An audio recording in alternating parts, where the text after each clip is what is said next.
And welcome everybody. We are up in the Orange County Fire Authority Air Operations place up here in Fullerton Airport. And we have a very unique opportunity here today. We're going to get to know the facility here, the history of it. We're even going to go up in a helicopter and look at some training going on as well. I have with me as our guide today, Captain Kenny Dossie. And Captain, tell me a little bit about the history here.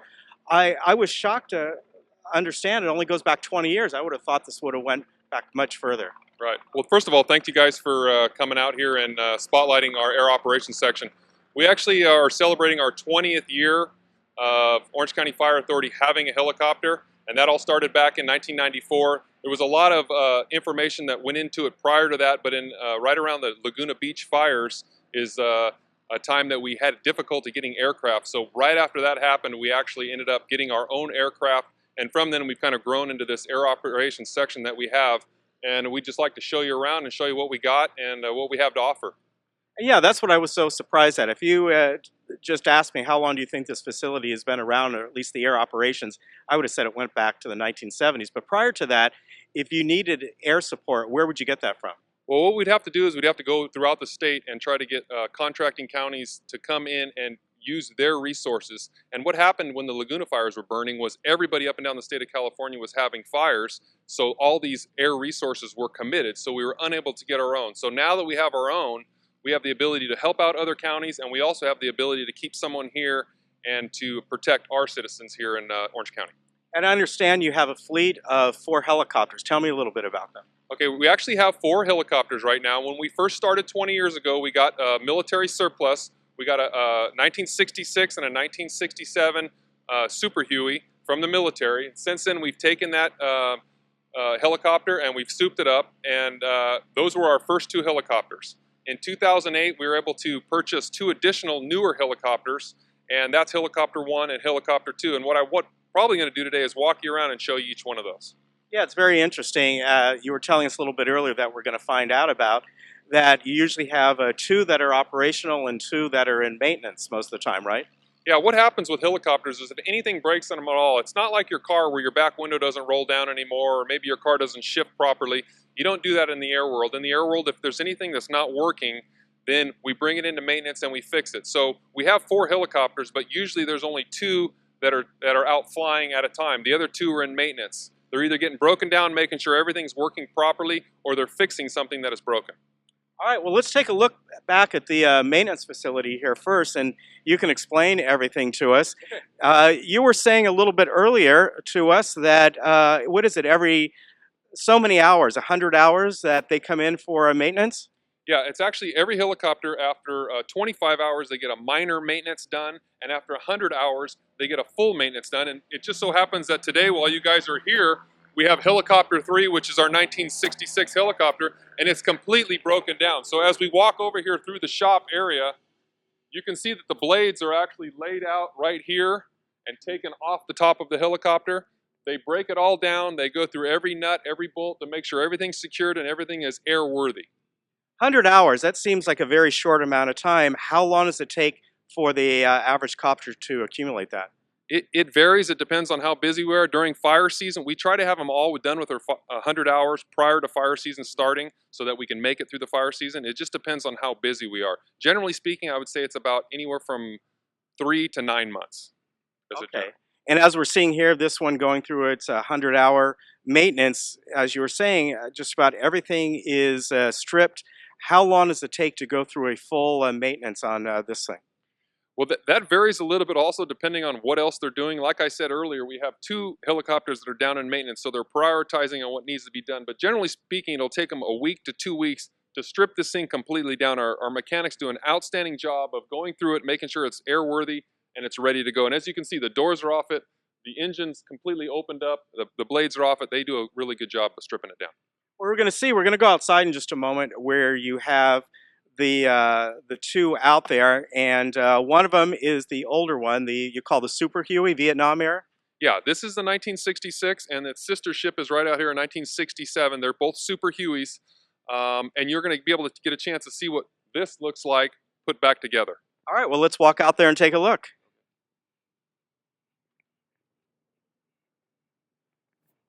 explain a little bit the interior of this and all the apparatus that's in here.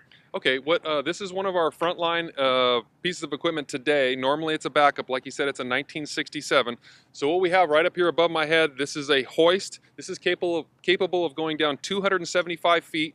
We'll have a crew chief stand right here, and he'll lower another firefighter down up to 275 feet down to rescue somebody, or maybe send down this basket right here, which we can lay somebody in. Maybe if they're unable to get up and walk, or if they're injured, we can lower this basket to them and bring them back up here and put them in the helicopter. So this is what the Helicopter 3 you just looked at looks like when it's put back together. It's got its door right here, opens and closes.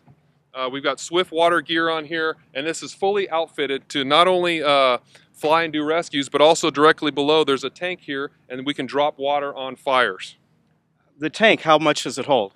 The tank actually holds 365 gallons, and you can see that comes off the tank right here is what's called a snorkel. We'll drop that down, and then the pilot's able to hover over a lake or a body of water and suck up water to fill it up in anywhere from 12 to 30 seconds, and then we'll be able to fly off and drop water on the fire. Wow, that's amazing. And we see up here where the pilot sits, and a lot of people may not realize that the pilot generally will sit on the right-hand side, not the left. That's correct. The crew chief sits on the left-hand side. The pilot sits right here, and he's got his controls here. He controls two controls with his feet. He's got a stick here and also stick there. So all of his hands are being used at the same time. He does have the capability to talk on the radio right here by keying this mic. And then basically what the crew chief does, or the firefighter over on the other side, that's my job, is I'll talk on the radio and I'll deal with the guys on the ground so that we can work together as one. So you always have a crew chief on board who's the coordinator, right? Yeah, assigned to this aircraft on a daily basis is one pilot and one crew chief on every day. Okay, and so your main job when you're on here is taking the information from the pilot, what they can or cannot do in case your ground support wants them in a certain area. Maybe you can't get in that area. You have to coordinate how that will all flow. That's correct. I'm kind of the go-between between the ground guys, because I've been on the ground, and the air guys, because I've been trained in here, where the pilot is always the pilot. Basically, the crew chief does everything that needs to be done with the exception of all the flying and navigating. That's what the pilot does. All right, so any pilot training for you in the future?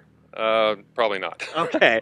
All right, well, let's take a look at the newer copter you have parked just down the way here. Okay, sounds All good. right.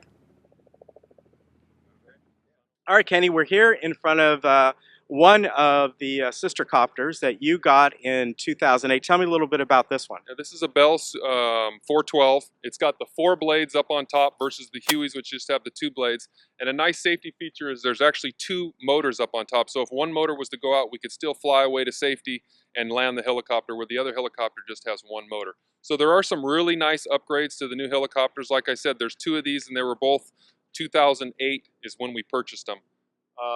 There's also a little bit of additional technology with a computer up in the front, but a lot of this is still the same technology from the old 1967 Hueys. So if it's not broken, if it's working all these years, keep it up. Behind us here is some of the equipment that you use, and Dan is setting out the rescue basket, right? Yeah, this is our rescue basket, and you can tell he's got it broken apart, so we can actually fold it up and tuck it in nice and tight back here in the back in case we need to seat some people in here for some sort of transport. So that's what he's going through right now. We carry on this everything that a regular paramedic unit has. So the paramedic engines that are there in your near your house, we have the exact same equipment on here that they have. So if we were to land and need to treat somebody as far as paramedicine goes, we have the capability to do that.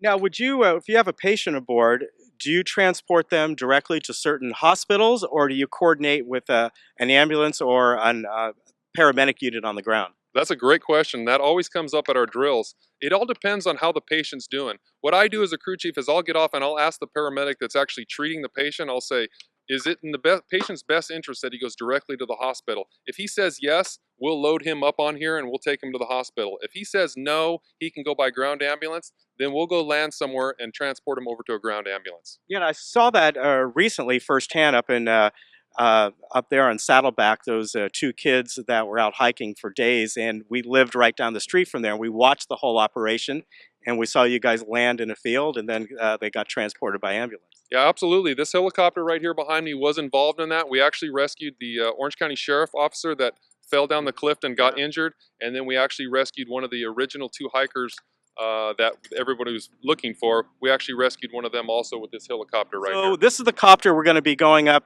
today, and we're going to be taking us around Laguna Woods and then to a training place as well. Tell us a little bit about our itinerary today. Well, the itinerary today is to get you guys a good overview of Laguna Woods and some of the different reasons on why you'd actually use the helicopter in the city of Laguna Woods. We're going to focus on Gate 9, Gate 10, and Gate 11, and then we're going to talk about where the water flows through, and then give you just a general overview of the city.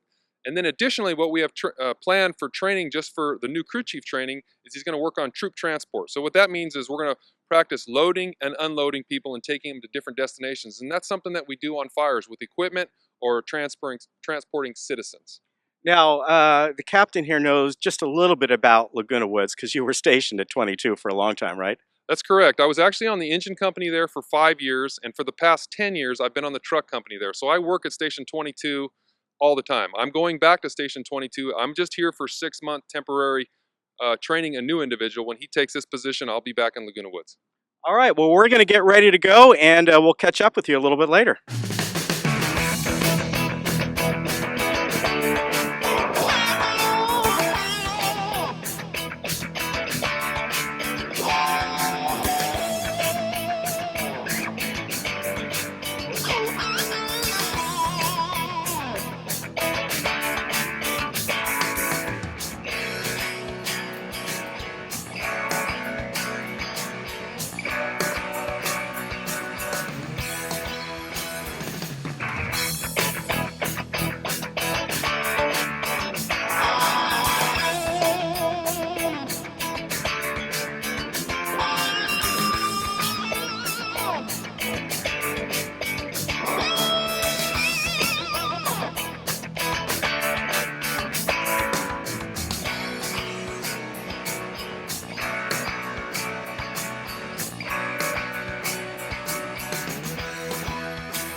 Kenny, I want to thank you again for allowing us to come out here to Orange County Fire Authority Air Operations. I want to thank Dan and Jim.